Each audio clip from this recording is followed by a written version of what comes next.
Hi guys, तर आज आपण एकदम चमचमीत आणि क्रिस्पी अशा मसाला भेंडीची रेसिपी बघणार आहोत। तर त्यासाठी सर्वात आधी तुम्हाला चांगली अशी कोवळी भेंडी स्वच्छ धुवून त्यांना कट करून घ्यायचं आहे। व्हिडिओमध्ये तुम्ही बघू शकता। त्यानंतर यामध्ये मी 1 टेबलस्पून बेसन ॲड केलं होतं, 1 टेबलस्पून तांदळाचं पीठ ॲड केलं होतं, 1 टेबलस्पून धनिया पावडर, हाफ टेबलस्पून हळदी पावडर आणि 1 टेबलस्पून यामध्ये लाल तिखट ॲड करून मी याला मिक्स करून घेतलं होतं। सॉल्ट टेस्टच्या अकॉर्डिंग ॲड करा यामध्ये।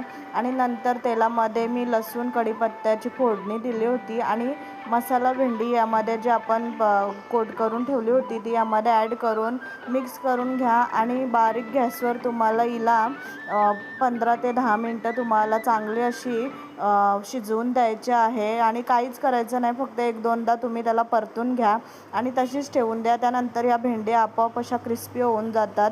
आणि गॅसची फ्लेम आहे ते हाय ठेवू नका, स्लो फ्लेमवरच तुम्हाला यांना शिजवायचं आहे।